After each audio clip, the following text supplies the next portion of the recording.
आज के वीडियो में आपका स्वागत है। आज हम देखेंगे कक्षा 11वीं के अध्याय 2 को, क्योंकि एक अध्याय को हमने कंप्लीट कर दिया है और उसके नोट्स भी हमने यूट्यूब चैनल पर प्रोवाइड कर दिए हैं। इसके बाद हम देखेंगे क्या कक्षा 11वीं के भौतिक विज्ञान अध्याय 2 को सरल रेखा में गति। तो सरल रेखा में गति, जब हम गति के बारे में चर्चा करते हैं तो गति क्या होती है, आप बताएंगे क्या होती है गति? जब भी यानी किसी भी वस्तु या परिवर्तन, यहां से कोई भी चीज उसका परिवर्तन हो जाए तो उसमें क्या होती है, गति हो जाती है। किसी भी चीज का या वस्तु का स्थान परिवर्तन करना क्या कहलाता है? गति कहलाता है। अब हमने तो वस्तु के बारे में चर्चा की, अब वस्तु की अवस्था के बारे में चर्चा करें तो वस्तु की कितनी अवस्थाएं होती है? जब गति से पहले हमें क्या वस्तु की अवस्था पता होना चाहिए। वस्तु की अवस्था कितने प्रकार की होती है? 2 प्रकार की होती है। कितने? 2 प्रकार की। एक स्थिर अवस्था। क्या? एक स्थिर अवस्था। स्थिर अवस्था किसे कहते हैं?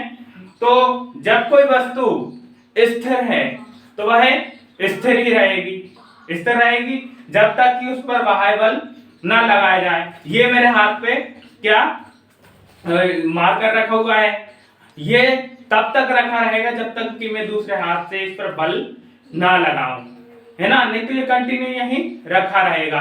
इसी को क्या बोलते हैं? स्थिर अवस्था। जब भी कोई वस्तु स्थिर अवस्था में है तो वह स्थिर अवस्था में ही रहेगी कि जब तक कि उसमें बाह्य बल ना लगाया जाए। अब गतिज अवस्था क्या है?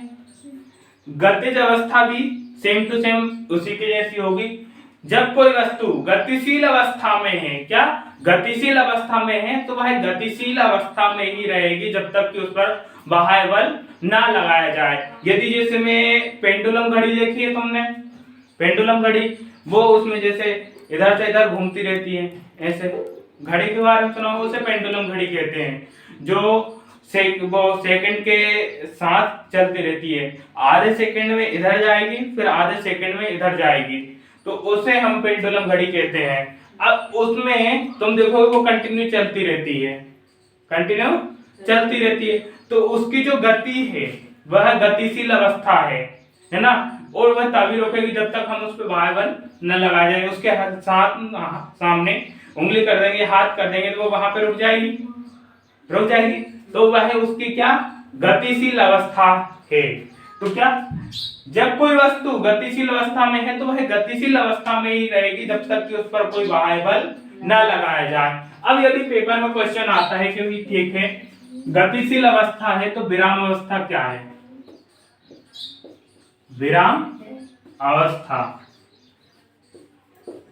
तो विराम अवस्था हम क्या स्थिर अवस्था को ही विराम अवस्था कहते हैं। जैसे एक जो शब्द रहते हैं उसके काफी सारे पर्यायवाची रहते हैं। तो स्थिर मतलब एक जगह पर रुकी हुई, विराम मतलब आराम विश्राम, तो ये क्या एक ही जगह पर ये भी रुकी हुई है। गतिशील अवस्था को हम क्या बोलते हैं? गत्यावस्था। क्या? गत्यावस्था।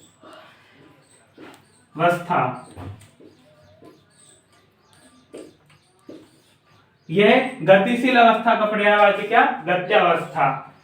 तो इसके बारे में हमने अच्छे से एक्सप्लेन कर दिया है, स्थिर अवस्था क्या है और गतिशील अवस्था क्या है। जब कोई वस्तु स्थिर अवस्था में है तो वह स्थिर अवस्था में ही रहेगी जब तक कि उस पर कोई बाह्य बल ना लगा दिया जाए, और जब कोई वस्तु गतिशील अवस्था में है तो वह गतिशील अवस्था में ही रहेगी जब तक कि उस पर कोई बाह्य बल ना लगाया जाए। दोनों में बाह्य बल लगेगा उसकी स्थिति को परिवर्तित करने के लिए। अब वह वस्तु चाहे कोई भी हो सकती है।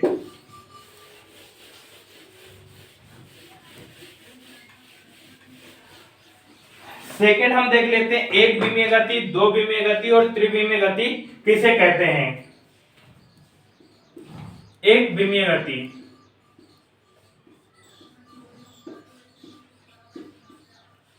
गति, 2 विमीय गति,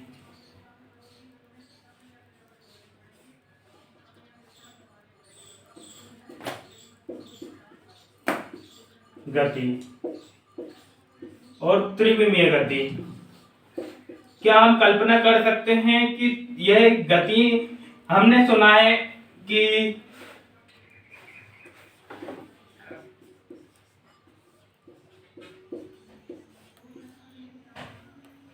त्रिविमीय गति, यह मैंने लिखा एक विमीय गति।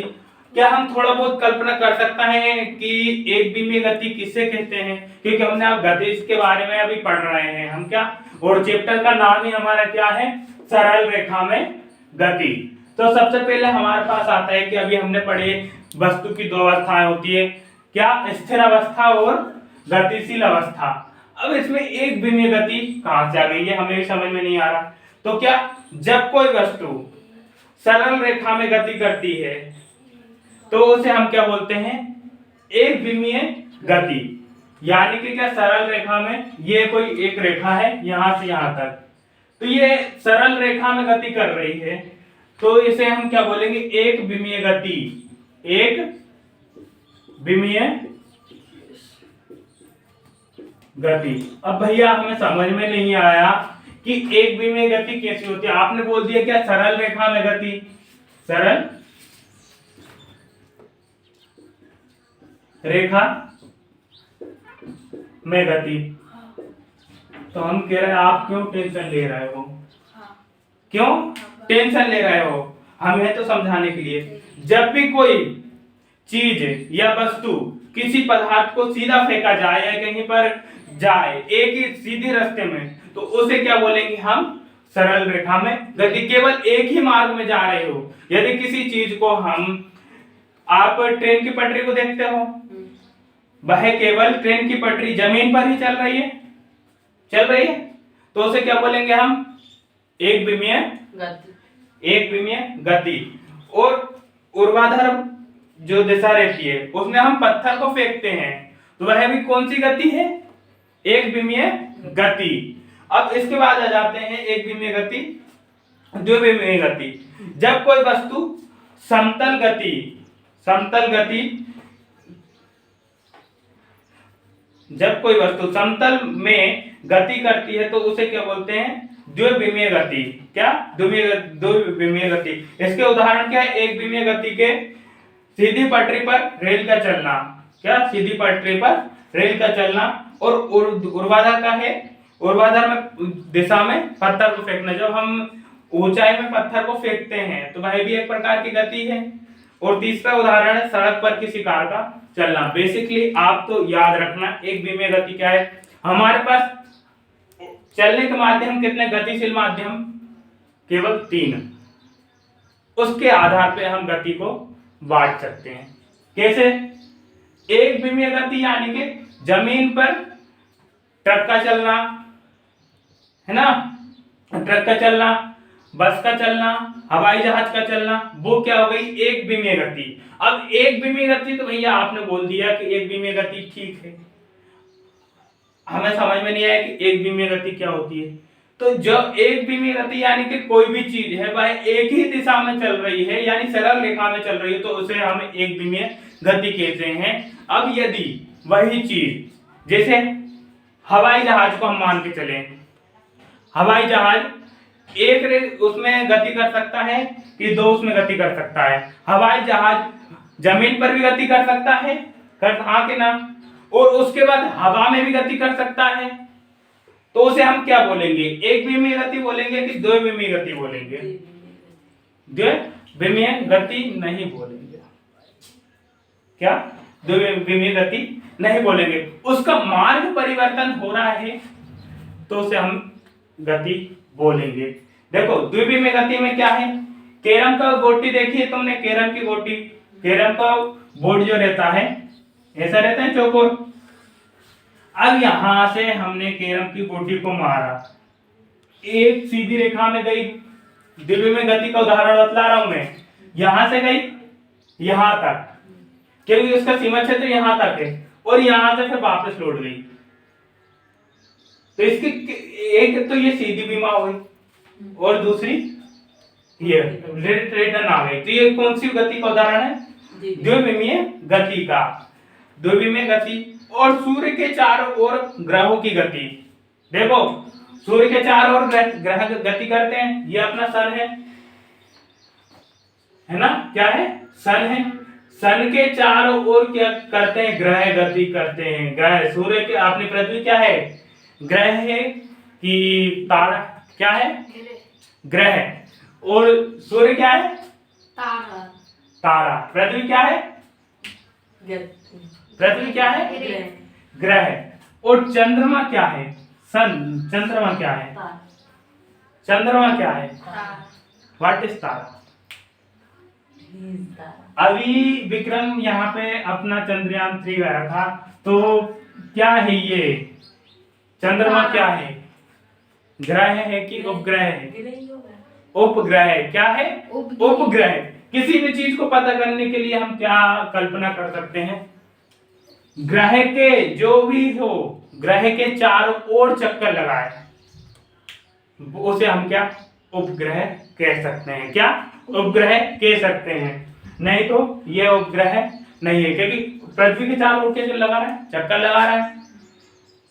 पृथ्वी का भी जो भी, यानी कि जहां पर एनवायरनमेंट है, सिस्टमेटिक चल रहा है, तो उसके पीछे का कुछ ना कुछ कारण क्या है, चांद का होना। चांद का होना। यदि चांद ना होता तो पता नहीं यहाँ पे बहुत तेज भूकंप आते हैं, जो हमें टेक्टोनिक प्लेट हैं इधर उधर खिसकते, ज्वालामुखी एक्टिव हो जाते हैं, पूरी जो समुद्र की लहरें हैं समथिंग 100 मीटर से ज्यादा ऊपर हाई उठने लगती हैं, जिसके कारण हमारी यानी जीना, यानी कि ये मान के चलो बहुत कठिन हो जाता है। तो जो सूर्य जितना हमारे लिए महत्वपूर्ण है, उतना ही महत्वपूर्ण क्या है, चंद्रमा है। अब चंद्रमा है तो इसका मैं किसी और पार्ट में की एक्सप्लेन करूंगा कि चंद्रमा क्यों हमारे लिए जरूरी है, सूर्य क्यों जरूरी है। क्योंकि सूरज जो है हमारे लिए एनर्जी का पार्ट है, और दोनों ही क्या है, एक तरह के पिंड हैं, यानी कि गोले हैं, तो दोनों में कुछ ना कुछ तो ग्रेविटी होगी। ग्रेविटी होगी तो सूरज कहेगा कि मैं ज्यादा पावरफुल हूं, तो मैं पृथ्वी को ज्यादा अपने ओर खींचूंगा, क्योंकि सूरज में वाली ग्रेविटी है। पर सूरज कहता है मैं बहुत दूर हूं, तो मेरी वहां से जाते जाते क्षमता कम हो जाती है।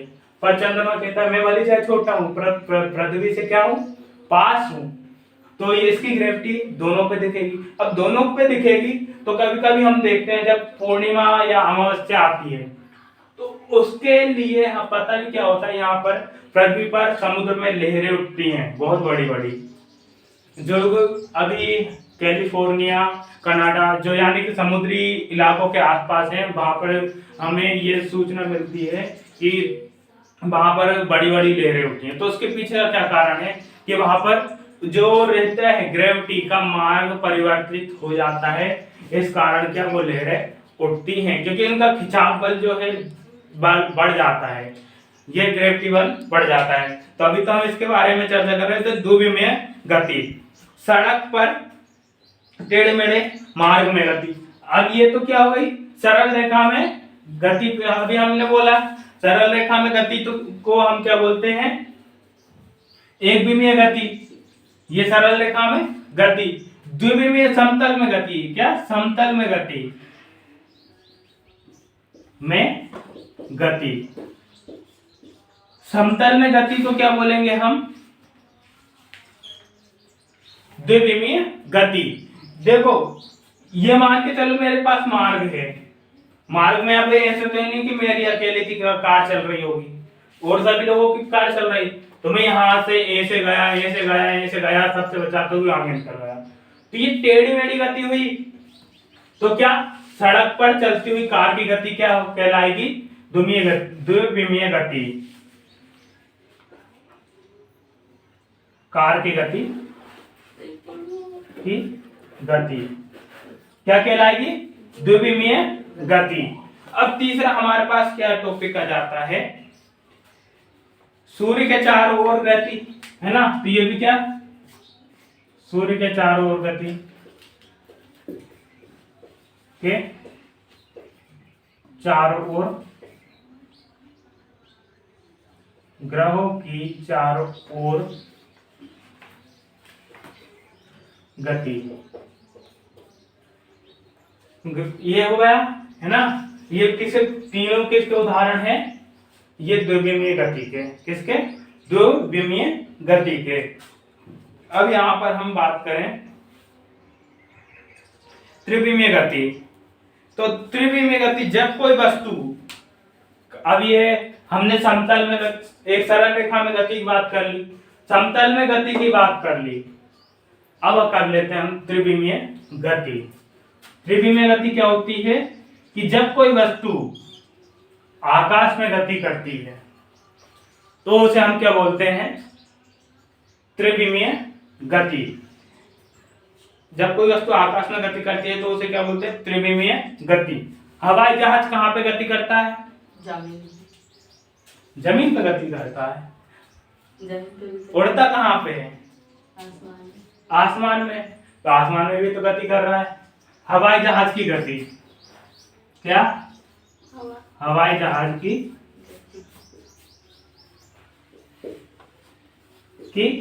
गति। ये किस में? ये तो हुआ है सरल रेखा में गति, समतल में गति, आकाश में गति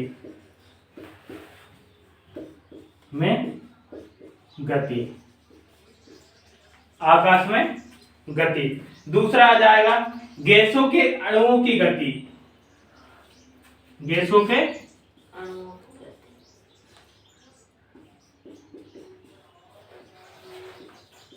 अणुओं के की गति। और तीसरा क्या आ जाएगा? तीसरा आ जाएगा तेज हवा में पतंग की गति। पतंग की गति।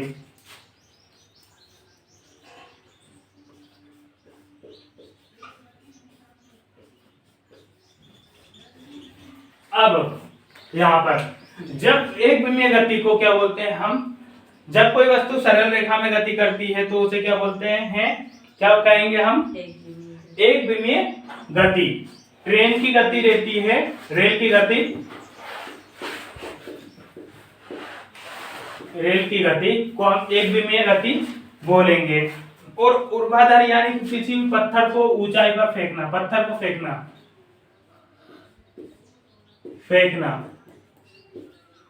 कहां पर? ऊंचाई पर। तो जो उसकी फेंकने की गति रहेगी वो भी क्या? एक विमीय गति रहेगी। यानी सरल रेखा में गति हो रही है। द्विविमीय गति को क्या? जब कोई वस्तु समतल में गति करती है, क्या?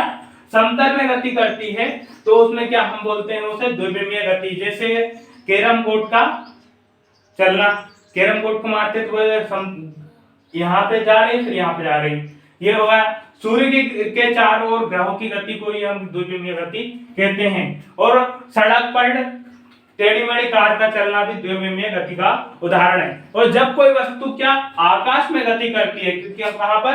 आकाश में गति करती है, तो उसे हम त्रिविमीय गति कहते हैं। जैसे हवाई जहाज का उड़ना, गैसों के अणुओं के मध्य गति का, और पतंग की गति को हम क्या बोलते हैं? त्रिविमीय गति। अब यहां पर हम चर्चा करें परिवर्ती गति क्या होती है। तो मैं, आप स्क्रीनशॉट लेना चाहते हैं तो इसका स्क्रीनशॉट ले सकते हैं, फिर मैं इसको रफ कर देता हूं।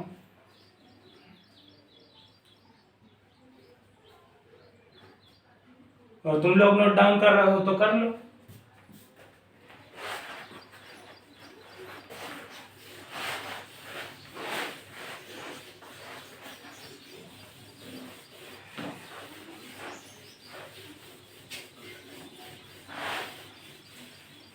परिवर्ती गति किसे कहते हैं?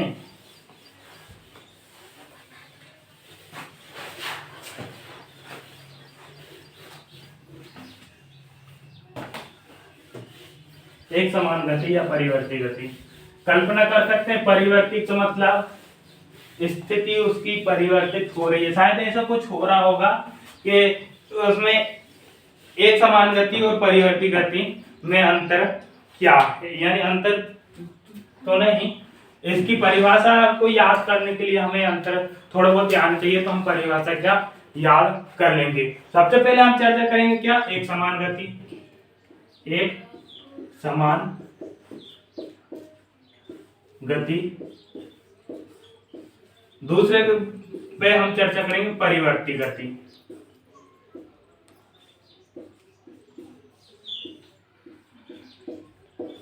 यदि हम एक समान गति की बात करें तो क्या कह सकते हैं? कुछ कोई बोल सकते हैं कि किसे कहते हैं? ऐसे हम समरूप गति भी कह सकते हैं।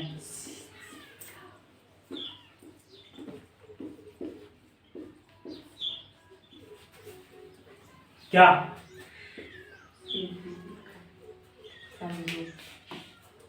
समरूप गति या एक समान गति किसे कहते हैं? जब कोई वस्तु समान समय में, क्या समान समय अंतराल में एक ही दिशा में गति करती है। जब कोई वस्तु समान समय में, समान समय अंतराल में एक ही दिशा में गति करती है तो उसकी क्या हम कहते हैं? क्या कहते हैं हम? एक समान गति। क्या है? समय भी समान है, समय समान समान समान समय अंतराल, समय अंतराल।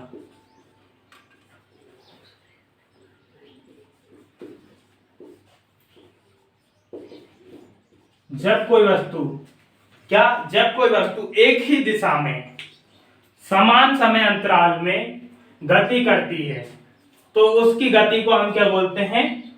एक समान गति। क्योंकि उसका समय अंतराल जो एक ही दिशा में गति कर रही है और नॉन स्टॉप चली जा रही है। जैसे हम ट्रेन की गति को बोल सकते हैं एक समान गति, क्योंकि उसके बीच कोई भी मार्ग, यानी कि आज यदि हम ट्रेन की तुलना में बस का कंपैरिजन करें तो बस रुकती हुई जाती है, यहां से सवारी उठाई यानी बिठाया, फिर आगे दूसरे स्टॉप से सवारी को उठाया। पर ट्रेन में ऐसा नहीं है। जब तक कि यहां से उसको समय अंतराल दिया जाता है ट्रेन का कि तुम्हें इतनी बजे इस स्टेशन पे पहुंचना है, तो वो समान समय में एक ही दिशा में कंटिन्यू चलती हुई वहां पर जाएगी।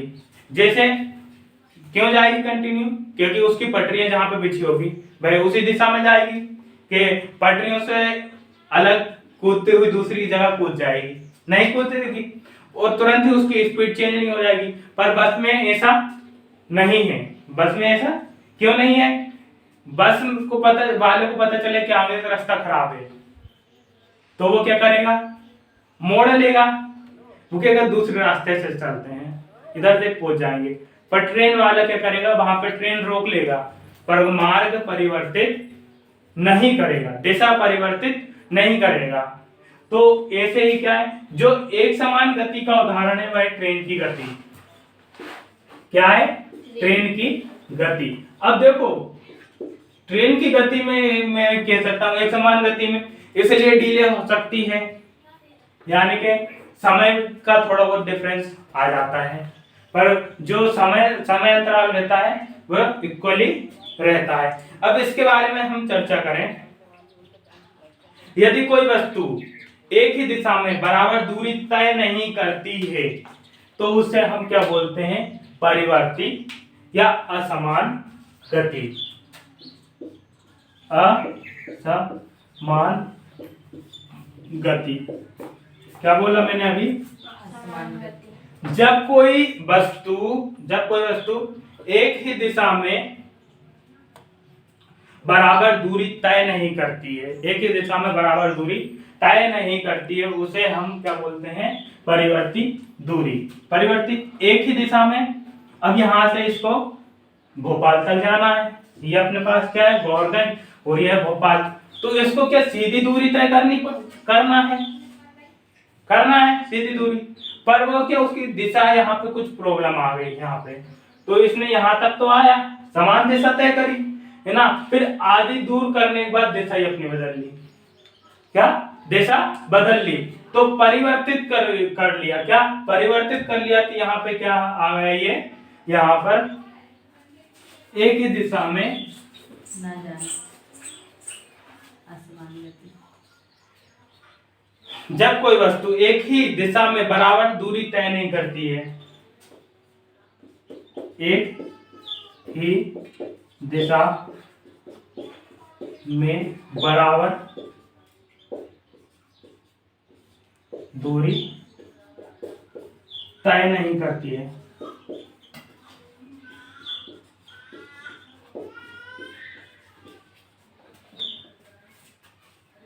क्या है, फर्स्ट की परिभाषा है, जब कोई वस्तु एक ही दिशा में बराबर दूरी तय करती है, समान समय अंतराल में बराबर दूरी तय करती है, तो उसे हम क्या बोलते हैं, एक समान गति। जबकि इसी के विपरीत जब कोई वस्तु एक ही दिशा में समान दूरी तय नहीं करती है, उसे क्या बोलते हैं हम, परिवर्ती या असमान गति। जब कोई बस स्टेशन से चलना प्रारंभ करता है, वह प्रारंभ में धीरे रहती है, उसकी गति कौन सी है, धीमे रहती है। फिर उसकी गति कुछ समय बाद तेज हो जाती है। फिर उसके समय बाद दूसरे स्टॉप पर आता है तो उसे गति धीमी करनी पड़ती है। तो वह किस गति का उदाहरण है, क्या, असमान गति का उदाहरण है। क्या है, पहले यहाँ पे ट्रेन है, यहां से धीमा स्टार्ट किया, धीमा, फिर यहां से थोड़ा तेज। अब उसको पता चलने वाला है कि नेक्स्ट स्टॉप आ रहा है, तो नेक्स्ट स्टॉप में वह क्या कर लेगा, ऑलरेडी पहले से धीमा कर लेगा, वो उसे पता है कि मुझे उतरना है। फिर इसका क्या, ये दिशा भी परिवर्तित कर देगा, यहाँ पर दिशा ऐसे कहीं घूम के अपने डेस्टिनेशन तक पहुंचा देगा। पर क्या हमने यहीं पर लिखा, एक ही दिशा में बराबर दूरी तय नहीं कर सकती है, जबकि एक ही दिशा में बराबर दूरी तय करती है समान समय अंतराल में, तो उसकी हम क्या बोलते हैं, परिवर्ती, एक समान दूरी, और यह परिवर्ती दूरी। आपको समझ में आ गया तो स्क्रीनशॉट ले लें, और नहीं समझ में आया तो आप वीडियो एक बार पुनः पूरी देख लें। अब मैं इसको रफ कर देता हूं। अब हम क्या, विस्थापन और दूरी किसे कहते हैं, इसके बारे में थोड़ा डिस्कस कर लेते हैं, क्योंकि दोनों ही एक समान है और दोनों में बस कुछ नहीं, माइनर बहुत ही छोटा सा डिफरेंस है। क्योंकि जब हम इसका एसआई मात्रक निकालते हैं तो दोनों में एक समान रहता है, पर इसके जो सिंबल रहते हैं वह अलग अलग हो जाते हैं कि हम दूरी का उपयोग किस स्थान पर करें, विस्थापन का उपयोग किस स्थान पर करें, सबसे पहले हमें ये चर्चा में आ जाता है। तो आप इसका सेकंड पार्ट देखने के लिए हमारे चैनल से जुड़ें और वीडियो को लाइक करें, चैनल को सब्सक्राइब करें। वीडियो देखने के लिए आपका बहुत बहुत धन्यवाद।